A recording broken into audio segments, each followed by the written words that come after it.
Bienvenue à tous dans cette nouvelle vidéo. On se retrouve pour démarrer ensemble une nouvelle analyse sur un nouveau type pour cette semaine, puisque évidemment chaque semaine, depuis quelques semaines maintenant, nous abordons un type par semaine jusqu'à ce qu'on les fasse tous. Et du coup, alors pour cette semaine et pour la semaine suivante, les deux types ne sont pas tirés au sort au hasard comme j'ai pu le faire jusque-là, parce que de toute façon il reste plus beaucoup de types à faire. Et dans la suite logique, étant donné qu'on a fait le type ténèbres la semaine dernière, je fais le type spectre par défaut cette semaine-ci, et donc la semaine prochaine le type psy sera logiquement choisi. Et ensuite, sur le mois prochain, on fera les 4 derniers, je crois qu'il en restera 4. Et du coup, on aura bientôt fini à ce niveau-là. Donc, le type spectre sera le type abordé cette semaine. Et le type spectre, c'est un type très intéressant en stratégie, qui paraît pas extrêmement fort en apparence, mais pourtant, il est très unique. Et surtout, c'est un type très fort en stratégie, malgré les apparences. Alors défensivement, comme j'ai pu le dire, c'est pas incroyable parce qu'il n'a pas non plus une tonne de résistance. Alors il est connu surtout en stratégie pour ses deux immunités, au type combat et au type normal, sachant que le type combat c'est un des 3 types super efficaces sur le type AC, c'est déjà une bonne chose. Il a 2 résistances insectes et poisons. Alors c'est pas des types très répandus offensivement. Cela étant, le type insecte ça reste la résistance à demi-tour, mais sinon c'est vrai que c'est pas des types offensifs que tu croises très souvent. Donc c'est pour ça qu'on le voit pas vraiment fort défensivement, mais pourtant à côté il a pas énormément de faiblesses. Il en a que 2. Alors les types ténèbres et spectres sont des types présents, donc il a une faiblesse à lui-même. Et le type ténèbres résiste également offensivement au type spectre. Mais ce qu'on peut voir, c'est que, à part, il n'y a que le type ténèbres qui résiste au type, et le type normal, offensivement, y est immunisé, et le type normal n'étant jamais vu très haut en stratégie, il n'y a que le type ténèbres qui, globalement, peut gêner le type spectre, donc ce qui fait en sorte que le type spectre est naturellement le meilleur stab neutre du jeu. Naturellement, il est capable de toucher une large panoplie de types dans le jeu, au moins sur le neutre et sur un stab de puissance à portée. Et les attaques de type spectre font partie des attaques que tu peux le plus spammer en stratégie, qui font office parfois de coverage neutre, en plus d'attaques quand il te manque un coverage. Et aussi, ce qu'on remarque très souvent, c'est que peu importe le type avec lequel tu mets le type spectre, le combo sera toujours très bon offensivement, parce qu'il apporte à la fois son stab et son coverage neutre. On connaît le très célèbre coverage, le double type combat et spectre de Marshadow, qui, si on enlève évidemment les formes d'issue, les deux, la forme Zorua et Zoroark d'issue, il est résisté par rien en fait, tout simplement. Si tu mets par exemple le type spectre effet, le type de Mimikyu, il n'y a que Nemelios et Elionso, 2 Pokémon seulement, et qui sont même pas dans Pokémon épée et bouclier. Donc du coup, dans ce jeu, c'est comme si qu'il était résisté par rien. En tout cas, il est résisté par rien dans Pokémon épée et bouclier. Donc vous voyez, peu importe avec quoi on met le type spectre, c'est toujours extrêmement fort offensivement. Même s'il est super efficace que sur 2 types, encore une fois, les types spectre et psy, et globalement, il ne faut pas le sous-estimer, le type spectre reste un excellent type, et il apporte toujours à un Pokémon. Et puis surtout, il apporte pas énormément de faiblesses quand il se combotte à un type. Donc ça encore, c'est plutôt pas mal. Donc voilà pour le type spectre. Maintenant, nous allons parler des meilleurs Pokémon de type spectre disponibles par génération, comme chaque semaine. Demain, on fera les pires, évidemment. Alors, je crois qu'il y a un battement, je ne sais pas si c'est demain ou après-demain, parce que je diffuse en moyenne 3 vidéos par jour, j'essaie de me limiter à pas trop en mettre maintenant. Et du coup, il est possible que qu'il y ait une vidéo qui soit décalée dans la semaine, mais bon, de toute façon, vous savez que ce sera toujours dans la semaine, évidemment. Et après, on fera aussi la tier list sur les Pokémon de type spectre, comme d'habitude. Du coup, on est parti pour les meilleurs Pokémon de type spectre disponibles par génération. Et en première génération, il n'y a pas des masses de choix, parce que une forme finale de type spectre, il n'y en a qu'une seule, c'est évidemment Ectoplasma. Alors Ectoplasma, avant, il était moins fort, il n'avait pas le gros potentiel qu'il a aujourd'hui. Alors il avait quand même ses statistiques qui, pour l'époque, étaient quand même monstrueuses, surtout que le spécial ne faisait qu'une seule statistique, 130 en attaque spéciale. Son excellente attaque spéciale est très dangereuse. Son speed tier de 110, c'est extrêmement fort également. Et il est un des plus grands représentants du Glass Cannon, donc les Pokémon tapant fort tout en étant très rapide. Mais à côté de ça, il a un bulk très fragile, c'est l'idée des Glass Cannon, le canon de verre. Son type Spectre Poison a une grosse couverture offensive, d'où l'utilité du type Spectre offensivement, parce que le type Poison n'est pas mon type offensif. Et puis il faut également noter que le type Spectre, depuis la 6ème génération avec l'arrivée du type Fée, ce que je n'ai pas dit, il est neutre sur le type Acier, ce qui n'était pas le cas avant. Donc ça a amélioré l'utilité du type Spectre, parce que maintenant tu peux spammer les types Spectre sur les types Acier, le meilleur type défensif du jeu, pour au moins faire des dégâts neutres et là des dégâts de stab. Et avec la puissance d'Ectoplasma et sa vitesse, c'est vraiment très intéressant. À côté de ça, il a un move pool adapté à son combo, à son potentiel offensif, avec un coverage suffisant, un move pool de soutien adapté, en tout cas assez correct, avec plutôt de bonnes options. Mais son problème vient bien sûr du fait que son bulk soit mauvais et que pour faire plus de dégâts et pour son placement sur le terrain surtout, il est quand même très fragile et il peut que taper finalement, il peut pas faire grand chose de plus, donc il est assez facile à revenge kill surtout, c'est surtout ça le problème. Mais voilà à ce niveau là. Et puis surtout, il a aussi quelques faiblesses gênantes qu'on peut constater. Mais aujourd'hui, Ectoplasma, ça reste un excellent Pokémon. Il est borderline underuse, donc il est à la limite de l'overuse. 85e du tiers, 0,7%. C'est sûr que c'est pas un excellent chiffre pour l'overuse, mais il est quand même, encore une fois, entre la jonction des deux tiers, donc underuse et overuse. Donc ça reste un Pokémon très dangereux et très utile à utiliser. Ensuite, la deuxième génération, ça compte pas vraiment parce que moi je ne fais que les formes finales de Pokémon pour ces Pokémon là. Et en deuxième génération, le seul autre type Spectre apporté c'est Feu Forêt, mais il a une évolution en quatrième génération. Donc ça veut dire que c'est une pré-évolution d'un Pokémon. Donc la deuxième génération ne compte évidemment pas. On passe à la troisième génération tout de suite. Et le meilleur Pokémon de type Spectre, malheureusement il n'y a pas de bon Pokémon de type Spectre en troisième génération. Vu que le mieux classé c'est Tenefix quand même, c'est incroyable. Alors, Tenefix a un type extrêmement fort, un Ténèbre Spectre. Ce qui est très fort, c'est que ça n'a qu'une seule faiblesse, au type Fée. Avant la 6ème génération, il n'en avait pas, du coup.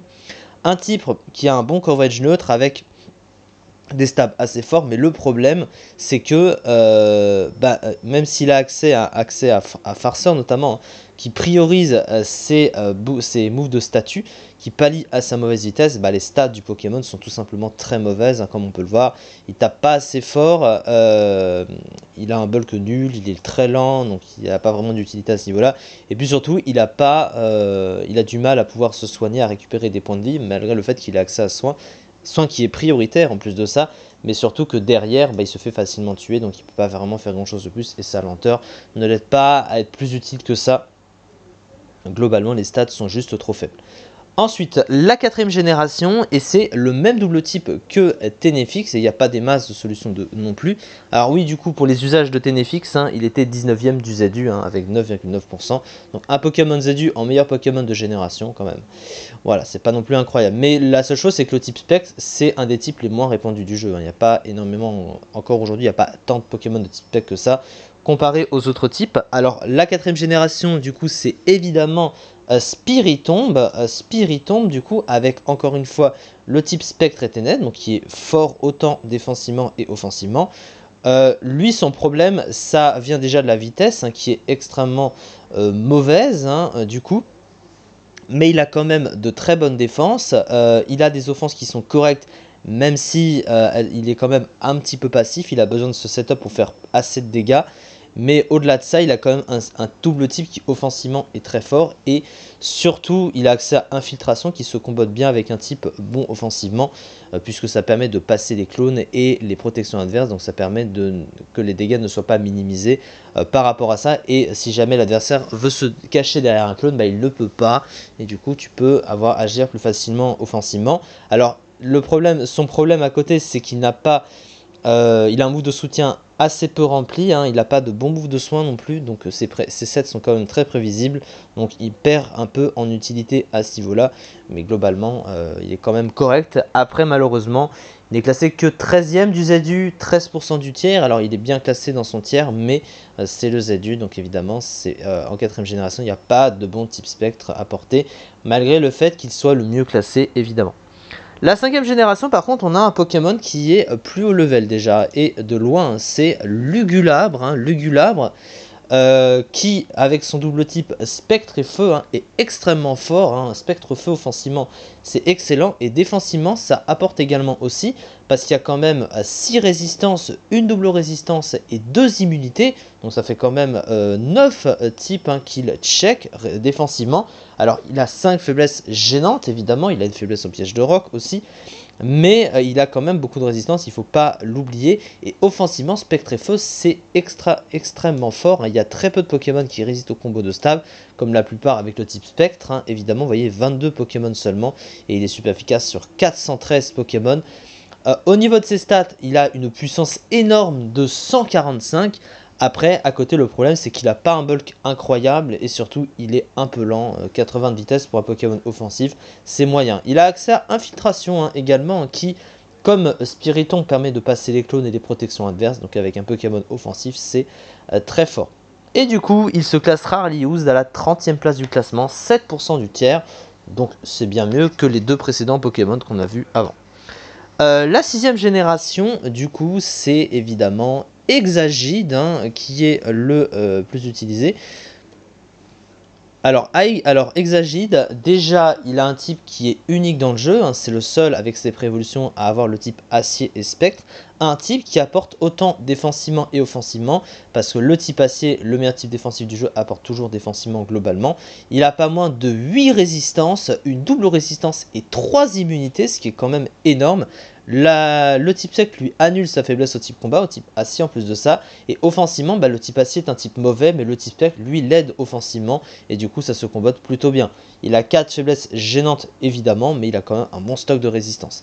Son talent, il est unique dans le jeu. En gros, il change de forme si il attaque ou s'il défend. S'il défend avec notamment le move, son move signature, Bouclier Royal, qui fait un sort, donc c'est un abri globalement, mais la particularité c'est que s'il reçoit une attaque de contact quand il se protège, il baisse l'attaque physique de l'adversaire d'un cran. Alors avant c'était 2 crans, ça a été nerf quand même. Et il faut constater que en fonction de sa forme, les stats ne sont pas les mêmes. Quand il est sous sa forme défensive, il a 140 dans les défenses. Et quand il est offensif, il a 140 de puissance. Mais la seule chose, c'est que quand il passe d'une forme à l'autre, dans un cas comme dans l'autre, déjà, il est très lent. Donc c'est très peu adapté à un Pokémon offensif comme lui. Et puis surtout, quand il est offensif, il a un bulk très nul. 50 dans les défenses et 60 en PV. Ce qui fait que la durabilité du Pokémon est presque inexistante quand il l'attaque. Ce qui fait que s'il tape pas assez fort, derrière, il se fait tuer assez largement. Et puis surtout, il est facilement dépassé avec seulement 60 de vitesse. Donc ça, c'est un petit peu problématique. Mais malgré ça, il est quand même très puissant, il est quand même très utile en stratégie, il est quand même très fort, et son type est très fort aussi. Et surtout que si tu arrives à t'en servir finalement, si tu arrives à baisser la puissance de l'adversaire avec son bouclier ou des trucs comme ça, et puis c'est globalement quand même très fort. Et actuellement, il est borderline, oui, il est précisément borderline underused, il est 47e du tiers, 3,3%, donc il est à la limite entre l'overuse et l'underuse, donc c'est plutôt pas mal. La 7ème génération, c'est un excellent Pokémon, c'est une des ultra chimères de la 7ème génération, c'est Pyrotechnique qui est le meilleur classé. Il atteint la 21ème place de l'Overuse avec 8,7%. Il possède le même type que Lugulabre, Feu et Spectre, donc qui est très fort défensivement et offensivement, même si lui défensivement il a un bulk très mauvais, mais à côté de ça, il a une attaque spéciale énormissime, 151, aussi fort que Mewtwo, c'est quand même incroyable. Et puis surtout, il booste sa meilleure stat à chaque fois qu'il met un KO sur le terrain, et du coup ça peut le rendre encore plus dangereux, et avec son type offensif, ça fait mal. Son speed tier de 107 est bon pour son rôle offensif, donc ça c'est vraiment pas mal. Il a une attaque de 127 qui est très bonne, mais il se sert plus souvent de son attaque spéciale qui est évidemment plus élevée. Donc vraiment ce Pokémon est très fort. Mais sa fragilité est quand même un problème sur la durée d'un match, évidemment. Et aussi son move pool offensif est un peu restreint, c'est-à-dire que bon, il n'a pas énormément de trucs dans son move pool, mais ses stats se suffisent quand même à eux-mêmes évidemment, mais voilà, il a pas plus que ça. Vous voyez quand même qu'on met 2 attaques du même stab dans son move pool hein, pour un de ces sets, donc c'est quand même particulier, c'est assez rare de voir ça. En tout cas, le Pokémon est très fort. La 8ème génération pour finir, c'est un des meilleurs Pokémon du jeu et de très très loin, beaucoup le connaissent. C'est un des 9 pseudo-légendaires du jeu qui a les 600 de base stats classiques des fabuleux. Lancerien, un nouveau Pokémon de la 8ème génération et qui est extrêmement fort. Alors dans ses stats, il a 120 attaques, 100 attaque spéciale, hein, il peut être joué physique et spécial, même s'il a un tout petit peu plus d'options spéciales que physique. Il a un bulk qui est moyen, mais pour un Pokémon offensif, il est assez suffisant. En tout cas, il peut tanker quelques attaques, pas des masses évidemment, mais quand même. Un excellent speed tier de 142 qui il est rapide que presque tous les Pokémon de Levose naturellement. C'est très fort. À côté, il a Corsin hein, qui lui empêche de se baisser ses stats. Infiltration qui permet encore une fois d'ignorer les protections et les clones. Donc pour un Pokémon offensif avec un excellent speed tier comme ça, c'est très fort. Son type Dragon et Spectre, hein, qui est le même type que Giratina, est très fort autant défensivement et offensivement. Dragon et Spectre, neutralement surtout, c'est très fort. Il a 6 résistances plus 2 immunités, donc 8 types qu'il check défensivement. 5 faiblesses quand même, mais globalement beaucoup de résistance, donc ça reste quand même plutôt pas mal. Après, c'est vrai que sur le côté physique, surtout, il a un move pool un petit peu limité. Mais il a beaucoup d'options, hein. Il a accès à demi-tour, il a accès à feu follet, cage éclair, il a des attaques spéciales à non plus finir. Il a même une attaque signature, un Draco Flèche qui tape 2 fois, qui est stabé à chaque fois, hein, qui est là. Il a Danse Draco, Draco Griffe, Draco Météore, Lance-Flamme, Déflagration, etc., etc. Donc il a plein de moves très cool.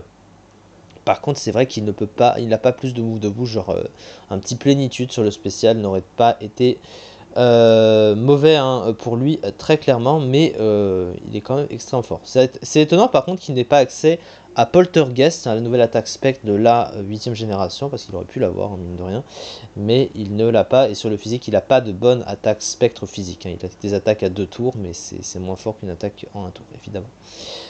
Du coup, voilà pour ce cher Lancerien, et du coup très logiquement il atteint la 5ème place du classement avec 20,46% des usages. C'est un des meilleurs Pokémon du jeu, il est extrêmement dangereux et très fort ce Pokémon, et il est même très populaire avec ça. En tout cas, c'est ça du coup pour cette vidéo, puisque nous avons fini hein, avec la 8ème génération. Voilà, toujours en allant succinctement sans aller trop dans les détails pour pas que ça dure trop longtemps. Et demain du coup, alors je sais plus quel jour ce sera le moment où je décalerai un petit peu. En tout cas, il nous restera les pires Pokémon de type spectre à faire, et ensuite la tier list sur les Pokémon de type spectre. Merci beaucoup de m'avoir suivi et à très vite.